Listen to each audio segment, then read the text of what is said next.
Halo semuanya, perkenalkan nama saya Dunta Sugandi dengan NPM 2022-1440-108 dari Universitas Muhammadiyah Surabaya. Nah, di sini saya akan mempresentasikan paper yang sudah saya susun yang merupakan proyek UAS Social Legal dengan judul yang saya pilih adalah Solusi Krisis, Etika, dan Integritas Penegakan Hukum. Nah, sebelum masuk ke penjelasan, mari kita simak video berikut ini. Saya bacakan saja ya. Apa yang salah sebenarnya dengan pemberantasan korupsi di Indonesia? Undang-undang anti korupsi sudah ada, dan di dalam undang-undang anti korupsi itu sebenarnya tingkat hukumannya sudah lumayan tinggi karena ada sampai seumur hidup ya. Paling tinggi seumur hidup hukuman mati.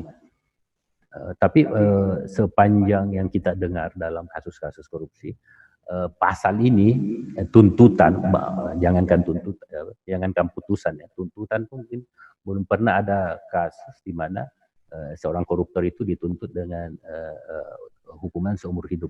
Padahal di undang-undang anti korupsi itu ada. Ini salah di mana ini, Prof? Apa salah di regulasinya kah, atau salah di person gitu?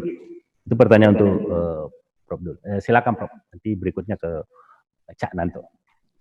Ya, terima kasih atas pertanyaannya. Jadi kalau kita mengikuti penanganan-penanganan terkait dengan kasus korupsi itu, nampaknya tidak ada standarisasi bagaimana kesalahan seseorang terkait dengan korupsi yang dilakukan itu kemudian dijatuhkan hukuman seberat apa gitu. Jadi artinya undang-undang yang sudah ada itu pun sebetulnya multi interpretasi.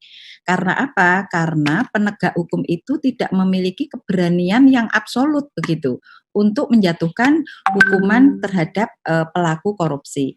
Di dalamnya seringkali kita melihat adanya tekanan-tekanan yang dilakukan oleh berbagai pihak. Tentu kita tidak memungkiri bahwa dalam sepanjang sejarah cukup banyak kasus-kasus jaksa penuntut umum ataupun hakim itu kemudian mengalami perlakuan-perlakuan yang dalam tanda petik itu membahayakan dirinya dan membahayakan keluarganya.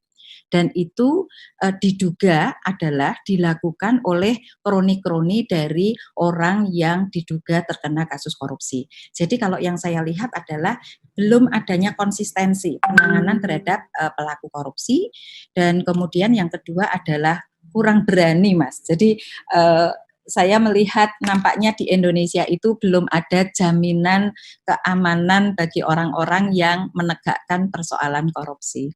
Itu Mas saya kira. Terima kasih sudah nonton. Jangan lupa like, subscribe, dan share ya. Explain the importance of strengthening legal awareness and inculcating morality, the mental attitude and culture adopted encourages a person to commit corruption. Corruption is classified as an extraordinary crime that must be eradicated. The integrity of law enforces harmony must be created because in principle this law enforcers have fair own strength. This research method uses a social legal research method, namely a legal research approach that uses the assistance of social science. Based on this research, it was found that progressive law through legal reform offers a solution to increase the success of law enforcement. Nah, jadi di penelitian ini, saya akan menjelaskan bagaimana pentingnya penegakan hukum, bagaimana kita bisa menanamkan kesadaran hukum, dan bagaimana menanamkan morality, sikap mental dan budaya yang dianut untuk mendorong seseorang itu untuk melakukan korupsi. Nah, karena korupsi itu tergolong sebuah kejahatan yang luar biasa yang harus diberantas. Lalu bagaimana nantinya kita melihat integritas penegak hukum itu harus tercipta sebuah keharmonisan, karena pada prinsipnya para penegak hukum ini memiliki kekuatan masing-masing.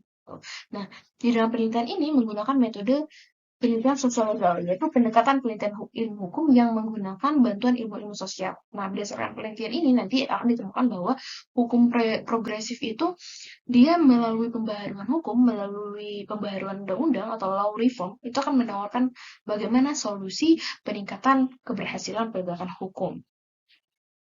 Nah, Ombudsman mengatakan sejak 2016 sampai dengan 2019 itu setidaknya terdapat 10.000 laporan masyarakat yang diterima oleh Ombudsman itu sendiri, di mana hampir mencapai 6.000 laporan terkait dengan penegakan hukum dan lebih dari 4.000 laporan merupakan maladministrasi yang dilakukan pihak kepolisian. Nah, tak cukup sampai di situ ya, pada tahun 2020 KPK itu merilis laporan terkait aparat penegak hukum yang terlibat korupsi. Nah, dalam catatan KPK sendiri, per Oktober 2022 tercatat bahwa hakim itu merupakan aparat penegak hukum yang paling banyak terjerat korupsi, yaitu mencapai 25 orang. Nah, disusul jaksa sejumlah 11 orang. Kemudian polisi itu sebanyak 3 orang. Nah, di sisi lain, Indeks Persepsi Korupsi Indonesia itu, IPK-nya itu di tahun 2020 menggambarkan kegagalan dan dalam pemberantasan korupsi di Indonesia. Nah, IPK Indonesia itu turun 3 poin dari 40 menjadi 37. Nah, penurunan 3 poin itu merupakan rekor buruk karena sejak 2008 IPK Indonesia itu cenderung sedikit naik gitu. Nah, sementara menurut catatan pusat kajian UGM, penurunan IPK Indonesia itu bisa diprediksi karena beberapa fenomena beberapa tahun terakhir itu seperti melemahnya lembaga anti korupsi, regulasi, dan kebijakan keuangan yang tidak mendukung proses bisnis yang bersih, serta melemahnya situasi demokrasi dan pembentukan regulasi Indonesia. Nah, menurut Muladi yang saya kutip di dalam paper saya, itu Muladi mengemukakan bahwa penegakan hukum pidana itu tidak selesai hanya pada pengaturan dalam suatu undang-undang saja, tetapi juga harus diterapkan dan dilaksanakan dalam masyarakat. Nah, nanti dengan banyaknya penerbitan peraturan-peraturan perundang-undangan yang terkait dengan pemberantasan korupsi tersebut, tidak seketika membuat para koruptor itu menjadi takut untuk melakukan tindak pidana korupsi. Nah, karena faktanya terlampau banyak oknum penegak hukum di Indonesia yang justru menjadi aktor tindak pidana korupsi. Sehingga dari itu tidak berlebihan bila tidak saya rasa nggak berlebihan bila tindak pidana korupsi itu sudah menjadi tindak pidana yang kronis dan sulit untuk disembuhkan. Dan merupakan pekerjaan rumah yang berat juga untuk mengembalikan kepercayaan masyarakat terhadap peran dan citra lembaga peradilan dan kepolisian itu sendiri, seperti kejaksaan, KPK, kepolisian, seperti itu. Nah, jika kita berbicara tentang integritas atau integrity, itu berarti integrity itu adalah soundness or moral principle and character as shown by one person dealing with others in the making and performance of contract, and fidelity and honesty in the discharge of trust.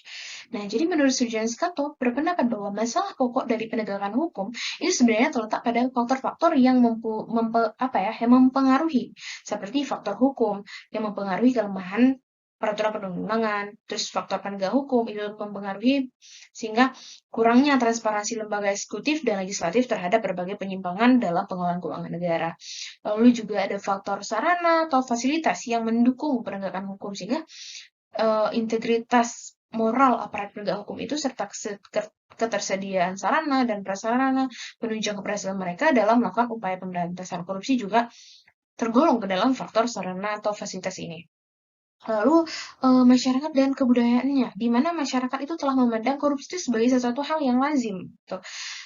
Jadi sehingga di sini hambatan-hambatan implementasi penegakan hukum anti korupsi itu adalah rendahnya komitmen pemerintah terhadap anti korupsi dan fakta bahwa anti korupsi itu belum menjadi tujuan utama kebijakan pemerintah hingga saat ini, yang mencerminkan kebijakan pemerintah itu ternyata lemah gitu. Nah, kemauan untuk memerangi korupsi, untuk memberantasnya, itu juga menjadi salah satu faktor. Kalau kita bicara tentang filosofi dasar hukum, nah karena paper saya itu mengambil filosofi dasar hukum progresif. Jadi dari filosofi tersebut adalah hukum progresif itu adalah hukum itu merupakan suatu lembaga yang bertujuan untuk mengantarkan masyarakat menuju kehidupan yang adil, sejahtera, dan membahagiakan masyarakat. Gitu. Nah, jadi orientasi dari hukum progresif ini didasarkan pada aturan dan perilaku, di mana hukum itu diatur sebagai perspektif perilaku, tetapi juga regulasi. Gitu. Nah, aturan tersebut membentuk sistem hukum positif yang logis dan rasional, meskipun pertimbangan perilaku atau manusia itu menentukan aturan dan sistem yang sedang dibangun. Nah, berdasarkan asumsi yang dibuat di sini, yang saya rancang di sini, hukum itu dapat dibaca dari perilaku sosial lembaga kepolisian dan masyarakat itu sendiri, gitu. Nah, dari banyaknya langkah kebijakan penanggulangan korupsi yang kita ketahui, nyatanya strategi kebijakan itu lebih fokus pada upaya melakukan pembaruan undang-undang atau law reform. Nah, upaya melakukan pembaruan undang-undang ini merupakan langkah yang sepatutnya itu dilakukan di satu sisi, namun di sisi lain masalah korupsi itu masih syarat dengan berbagai kompleksitas masalah gitu. Sehingga di dalam paper saya mengambil kutipan dari Profesor Barda yang menekankan untuk menggunakan pendekatan integral gitu. Jadi tidak hanya menggunakan law reform, tetapi juga harusnya disertai dengan social, economic, political, cultural, moral, and administrative reform. Nah, demikianlah kutipan dari hasil paper yang sudah saya rancang mengenai hukum progresif yang menjadi solusi krisis etika dan integritas penegakan hukum. Nah, di sini saya sudah mengambil beberapa rangkuman, beberapa kata yang saya jadikan kesimpulan dari hasil paper saya, di mana sistem peradilan pidana itu menitik beratkan pada koordinasi dan sinkronisasi serta pengawasan dan pengendalian pelaksanaan kekuasaan para penegak hukum. Namun, dalam pelaksanaan tugasnya, itu para penegak hukum ditantang karena rendahnya integritas dan maraknya pelanggaran etika. Faktor penyebabnya yang kita ketahui ya pada umumnya ya, antara lain ya kelemahan peraturan perundang-undangan, kurangnya transparansi terhadap penyimpangan dan pengelolaan keuangan negara, terus juga sarana dan fasilitasnya yang juga tidak mendukung penegakan hukum, ya. Terus budaya masyarakatnya yang telah memandang di mana masyarakat itu sudah memandang bahwa korupsi itu sebagai sesuatu yang lazim gitu. Nah, di sini konsep hukum progresif itu melalui pembaharuan hukum menawarkan solusi peningkatan keberhasilan penegakan hukum. Namun dikarenakan korupsi ini masih syarat dengan berbagai kompleksitas masalah, sehingga law reform saja itu tidak cukup gitu. Tetapi juga harus disertai dengan sosialnya, ekonominya, politikalnya, culture-nya, budayanya, moral, dan administrasi reform. Nah, tadi sudah saya jelaskan mengenai hasil paper yang sudah saya rancang tentang solusi krisis etika dan integritas penegakan hukum. Nah, dari paper yang sudah saya rancang, berikut saya lampirkan referensi-referensi yang menjadi dasar, yang menjadi sumber saya menulis paper saya. Ada dari Arif Bernamawi sampai Profesor Suteki, yang mulai dari bagaimana perkembangan hukum, bagaimana kapital serta hukum pidana, bagaimana implikasi metodologinya, dan masih banyak lagi. Demikianlah hasil presentasi saya sebagai Project UAS Social Legal semester 3 Universitas Muhammadiyah Surabaya. Semoga bermanfaat dan berguna bagi kita semua. Terima kasih.